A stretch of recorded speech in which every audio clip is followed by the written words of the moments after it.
Hey, everybody. Welcome back to the Scaling Station podcast, where we highlight how real estate and prop tech leaders are rethinking the way deals get done. I'm your host, Will Radosky, and today I'm joined by Jackson Reiter, co-founder at Relm. Jackson, how's it going today? It's going great, man. Aside from it being rainy out here in New York, this conversation is the highlight of the day so far. Very excited to be here. Love it. I'm out here in LA, and it's not raining, but it's overcast, so I'm kind of losing my mind as well. Okay, the ultimate LA versus New York weather debate. Yeah, Exactly. you're going to lose that one, man. You got much better general stuff going on out there.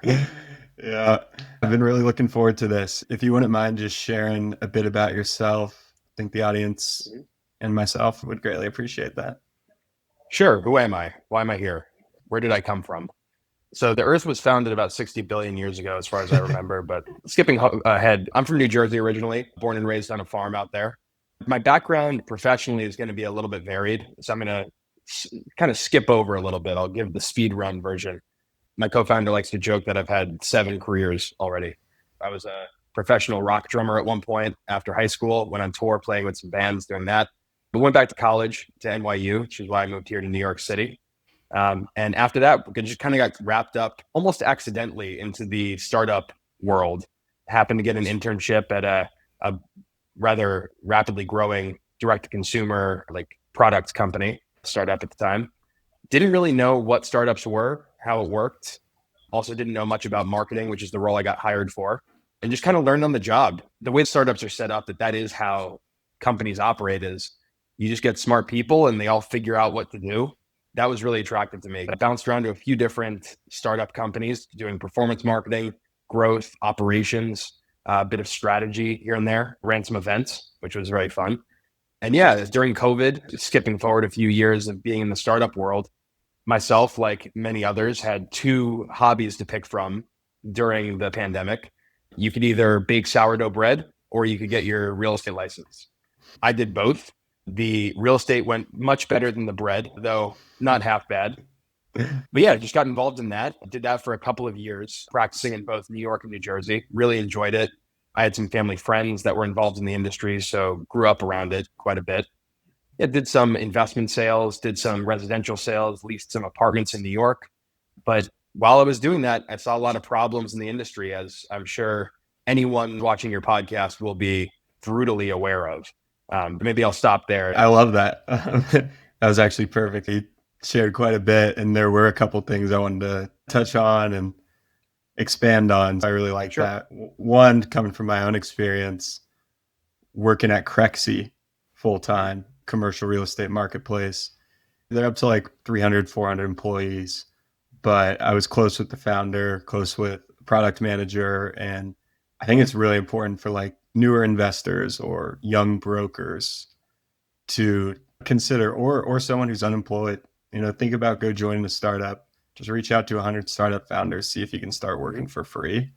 When you see the lean teams or just quick decisions able to be made, it really changes how you think about business and your career. 100%. So I love that. And yeah, the COVID cracked me up too. If you wouldn't mind just kind of sharing the origin of Relm, and if there was like an aha moment or just more years of noticing real estate is a little outdated. Yeah, I can give you the founding story of Relm as it is written in canon now. I went to NYU and first moved into New York City, got paired up with a roommate during orientation. We decided to get an apartment together and became very good friends. My friend, Evan Robinson.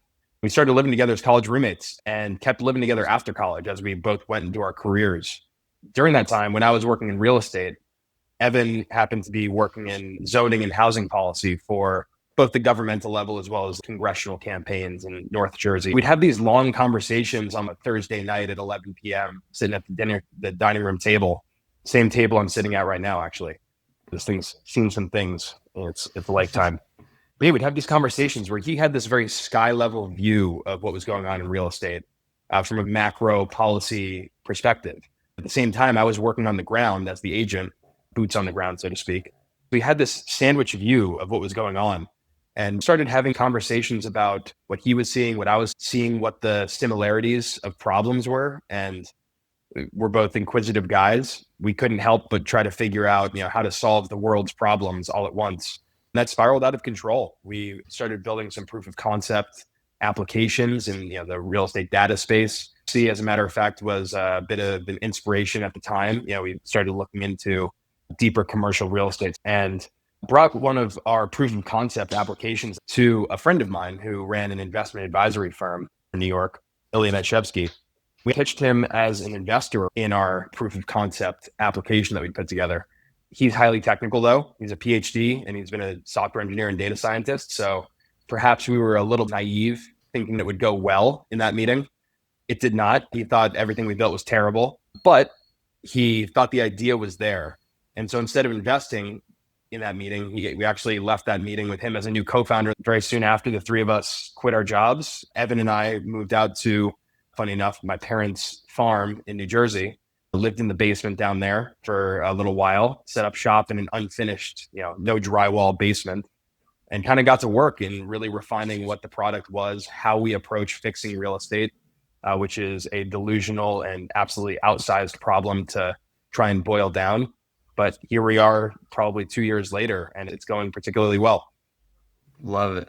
That's amazing. I really played the hits with going to your parents' basement, no windows kind of thing. Just that grind from the start. And yeah, I definitely see some parallels between our careers. I'm now working in an agency helping prop tech founders grow. A lot of that was because there's so many amazing products coming out right now. Sometimes founders are technical or don't have time to spread awareness. And then with Crexy, you mentioned you drew some inspiration there. One thing that allowed Crexy to grow so quick was they're an open marketplace. So free to list, browse, and look for commercial real estate properties for sale or lease. Relm is also broken up. You have the consumer search where renters can look for leases, as well as Relm Pro. Could you speak a little bit about the product and maybe how you're capturing users in two channels and how that's benefiting? Sure. Yeah, I don't want to make Crexy like our total inspiration here. It's one of those things that we looked into. They were on the list of companies in the space, but we greatly admire them. We've talked to some members of the team, the executive team, just as friendly advisory conversations and whatnot. But the product, like you mentioned, we kind of have two sides of the house. It seems more separate to an outside observer than it really is. At its core, what Relm has built is the AI foundation, or rather the infrastructure layer for AI in real estate. That's like the core of the product that we've built. It's an industry that works cyclically, and there is a life cycle to a property from conception and raw land all the way through development, construction, investment, sale, leasing, and so forth. The approach we took is to build the infrastructure layer where all of that happens in one place. The way we've done that is kind of two sides, because it is a marketplace and there is supply and demand. Now, the ultimate goal is to have all that happen in one platform, totally unified. Right now, we have two access points for both the supply and demand side. If you think of the supply side of the market, that's the Relm Pro side, which as it currently exists is an AI real estate analyst that automates all of the underwriting for these assets that investors or investment brokers are doing diligence on. That helps them automate the entire pro forma modeling process, the diligence process. We have deep research models that you can run that will compile all the information that used to take a team of analysts several weeks to compile. We can do in perhaps 20 or 30 minutes while you run out and get a cup of coffee at a fraction of the cost. So saving some costs for them there. And that's only going to grow. That is like the core deep model of our business. But as you mentioned, in addition to that, we have the demand side, which is our flagship consumer-facing portal. It's an AI home search. So you can describe what you're looking for at any level of detail. All of the AI we have built is embedded in the listing images of every property on the market. But you can search for things as detailed as a 2-bedroom apartment in the East Village of New York with exposed brick walls, 2 blocks from a tequila bar, not too far from my office with a cool artsy vibe. These are things that were not possible with something like Zillow or Redfin. That helps renters streamline their process. That's where we started, launched that 7 months ago. And that helps feed data back to the, kind of the underwriting models on the back end. And On the supply side with Relm Pro, what are some features or early adoption stories that you might be able to share? Maybe let me paint a picture of the timeline of how we rolled this out, and that'll be good context for that. We launched the Realm consumer side about 7 months ago. That has gotten about 60,000 users in New York City and New Jersey area in that time. And about 2 months ago, we opened up the Realm Pro platform in private beta. So invite only. We have a wait list of people waiting to use the product when it goes live. We've selected the core people that have shown interest to come on board early, use it in a very closed kind of walled garden type situation. We've seen great results. For example, we had one publicly traded REIT that we were allowing to use it in the early private beta. And they were able to do a 120 unit apartment building in the Chelsea area of New York. We built the pro forma model for that in something like 25 minutes. And they checked it against their internal model. They weren't acquiring the building, but as a test case. And it took them a fraction of the time. And the numbers came out as good, if not more rigorous, the model that their analysts put together as a comparison. So that was quite a big win for us. When I give demos and our CEO, Evan, gives demos to companies interested in using the model when it comes out live to the public, as well as the ones that are now in the private beta, their eyes light up because they've had such headaches. Real estate is an industry of people. When I was brokering investment deals in New Jersey, for example, the best part of the job is to do the handshake and talk to people and figure out how to put the deal together. The fun part is not figuring out expenses in year 4 on line 17. If we can automate that part and get people back to doing the deals themselves, that's the part that's getting very exciting now that we're seeing it in people's hands. I think that's one of the most important themes in PropTech right now is automating processes or just simply allowing decision makers, brokers, operators to be in the field, and it gives them more time to do so. Absolutely. And do you have a timeline or an estimate on when the product will go live public? Oh, you're trying to get an announcement live on your show. First time ever. Oh, yeah. No, it's totally fine. Our current roadmap is looking like December for full public rollout. It might be a public beta at that point with our current list of people that have been waiting earnestly for us to get it ready. That's the timeline. By the end of the year is what we're looking at. We've been in deep development. We've got a lot built. Right now, it's about refining and making sure that everything is tied up as possible before going to market in a public way. Sure. And the main reason I wanted to ask about the long-term vision. I think I saw it was kind of like the AI real estate analyst or the AI brain for commercial real estate pros. And I might be botching that, but kind of like where you see the product maybe 5 years from now and how you hope it's adopted. The plan is for this to be the AI brain for real estate. The reason we chose a name as wide spanning as Relm is because we see it becoming interchangeable with the real estate market. It's not just a platform, it is the underpinning of how real estate operates, on which everyone in the industry works. The idea is to automate every step in that process for everyone involved. To put it more succinctly, our plan is to be the first AI full stack real estate company. Full stack meaning every role is automated so people can get back to doing the personal work of the deals themselves. Love that. 100% agree. And you said something interesting. I like to dive into kind of like the industry and challenges a bit, but wondering why you think the consumer home search feels like such a headache, and if it's systemic or if you could shed some light on inefficiencies causing this. Yeah, I think there's a couple things that we could double click into there. Let me touch on 2 that I think are more interesting for your audience. The first one is obviously filter-based search developed in the .com era, when pets.com was the hottest thing on Wall Street. Not exactly a great era for crystallizing your technological stack for an industry. The filters being, how many beds, baths, and square foot do you want in a home? Aside from some very edge cases, you don't get a lot more detail or granularity there. So that's a headache.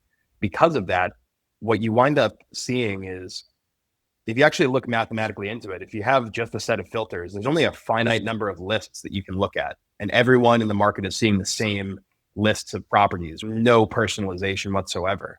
That also creates undue competition between buyers and renters that must have some tangible impact on the economics of it.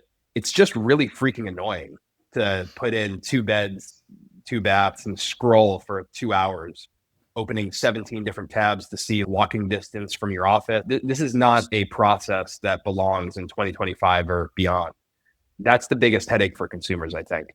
And what Relm does is we throw the filters out and allow you to simply personalize.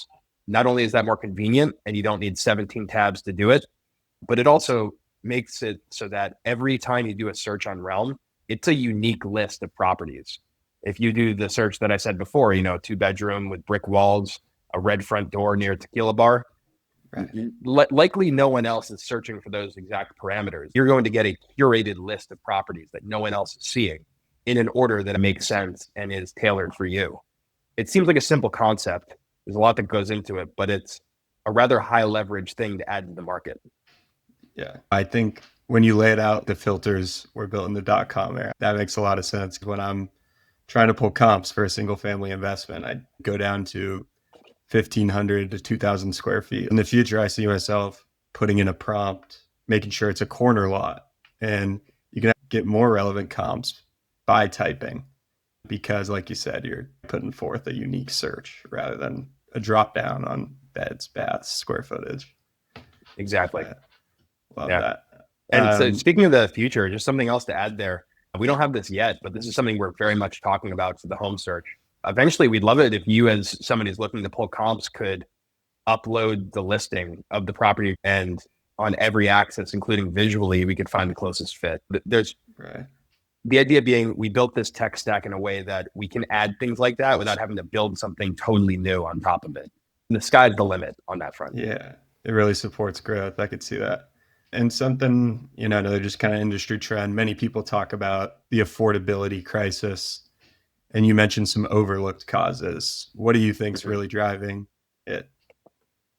A few things. The first and foremost thing is this fly buzzing around my head, absolutely contributing to the affordability crisis in real estate. But no, the biggest impact, and this is coming back to why we think the only actual solution, and I have a whole bunch of things I want to talk about on this that I hope we get into. The idea is that the property life cycle, costs along that life cycle, because it is linear from development through leasing, costs at any stage have to, economically speaking, get passed down at some point. Someone's footing the bill at the bottom, and at the bottom of the funnel is consumers. Now, that doesn't mean that these real estate firms are just taking all the profit and running away. Of course not. They have huge overhead as well, as you very well know, having worked in the industry. If we can cut costs upstream at the beginning of the life cycle of the property, even as early as development, but even just right now at the stage of investment, if we can cut costs there, not only do we make those firms that are investing more money, eventually there's downward pressure on the actual consumer side pricing. And we feel very firmly that the best way to pass those costs along to everyone involved is to have everything in one platform. That's the biggest thing. Something like 55% of the average apartment rentals monthly listing price can be accounted for with all of the upstream costs of construction feasibility, if it's a new development, the actual construction cost of the permitting, all the administrative and operational overhead, even so all the way down to like analyst salaries who are trying to like analyze the cash flows of a potential investment. All those things get passed on. That's a big thing. Now, we can't ignore the fact that regulation around building is rough, to say the least, depending on where you are in the country and the world as well. But we're focusing on the part where money is already flowing. Let's find efficiency there and pass that on to everybody involved. That's a really impressive stance, kind of the trickle down effect and how to actually solve a problem from the top down. Cool. Yeah. Wondering why real estate is such a perfect real world application of AI compared to other vehicles. I think it might be, I'm going to be a little bold here. I think it's the best real world application of AI. And I mean that wholeheartedly. I believe that very strongly. Everyone on our team would feel full conviction with that as well, once they see it from our angle, so to speak. There's two primary drivers that I'll talk about. The first is that for the people working in the industry, it's hard to figure out how to use AI in the workflow if you're just handed ChatGPT. How does this interplay with the built environment? It's text on a screen. How does that translate to the physical three-dimensional world? When you actually frame it in a way as Relm has, it's one of those things where you immediately see the real world impact of the technology. We found that a good anecdote of that would be on the consumer side. Once we started interviewing our users on the Relm consumer side, we found that 80% of them had never used an AI tool before Relm, meaning 80% of them had never used ChatGPT even, because they never had a reason to. There was no real world impact of what they could use it for. But as soon as you frame it as a way to find real estate better, the aha moment comes about very quickly. Now, the other part for it on the back end, real estate's a perfect use case because up to this point, without AI, it's very hard to build systems that can pull in every detail about real estate, which is the most multifaceted industry that I can think of. You have location and commodities and regular economic market prices, images, and everything goes into it because it's a reflection of our entire environment. Up to this point, without AI, it's very hard to mesh all that together.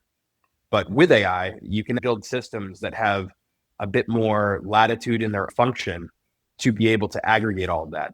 It's a beautiful timing to see it all come together like this symphony of agents working together to produce a result. And that the approach we take with this. Can you imagine when the industry realizes that AI isn't just LLMs? It's not just going to ChatGPT and asking one thing. And that's what's so cool about speaking with you and speaking with founders in the space. AI is so much more, and the end user will start to realize that. You just touched on why viewing real estate as an interconnected ecosystem is the way to fix the industry. Just want to see if, looking ahead, again, even a couple of years, how you kind of see operators, brokers, investors integrating AI, and if it will be different tools or they're looking for a more consolidated system, and just kind of how the next few years will play out. The way it's going to play out is that everyone is just going to use Relm. Yeah. Thank you for joining. Done. Full stop. That's the clippable moment right there. As much as I said it in a joking way, I do think that's where it's going. However, to be more direct and pragmatic about how we get there, because that is the target and the result that will come out of this. The way we're approaching it now is kind of how we approach the consumer market too, which is staging a coup in the industry. No one topples a government by themselves, like how the CIA used to do it in Central America in the 60s. The way you do it is you get different coalitions to come together and work together to kind of reinstantiate a new system on top of what exists currently. So the way we look at it is really networking with all of these other real estate firms that are doing good things, not just doing things in the industry. People that we have very good relationships with, working in segments of the market or points along that property life cycle that we don't yet touch, so that we can both share clients, work together to maintain that efficiency throughout, and eventually, ideally, build one full stack company, singular, within that, Relm being the foundation for that. I think that's how you get there. Coalition build, potentially acquire, build a lot to bring it together. And this is actually a point I meant to talk about before, is that the reason that a full unified system is the solution here, instead of, let's just focus on underwriting and just do that really well. That is a fair question for someone from the outside looking in. Are you going to try and do the entire thing all at once? My stubborn brain says, yes, I want to do everything all at once. But there is a pragmatic approach to that where this is a very calculated system we've built. What we've seen with other prop tech SaaS tools that niche themselves down into a single point along that continuum, just doing leasing or just doing, automated title insurance, let's say, for example. What you find is that they'll really solve a problem for that one person involved in that one process, agent, broker, whatever. But if it's not integrated with the person in front of them in the life cycle or after them in the property life cycle, they wind up solving one problem and creating four more for everybody else. And you wind up getting this snowballing effect of dead weight loss economically. If somebody has to go from pen and paper to an AI solution for this one step and then back to pen and paper again, that's worse than just staying with pen and paper. That's why we have to have this one thing that underrides the entire system. Love that. Two of my favorite points that you've made this episode are the top-down effect that can enact systemic change and the bottom-up reach when building a product. If you have the foundation to support growth and bring customers on both sides of the equation, you truly, with today's technology, can build some pretty amazing things. Sounds like Relm is on the path. Absolutely. Awesome. Well, this has been great. If people want to connect or follow along, where can they find you online? They can find me personally on LinkedIn. Just add me, shoot me a message. I'm very accessible. And I am on LinkedIn too much during the day, talking with clients and posting and all sorts of stuff. So they can reach out on there.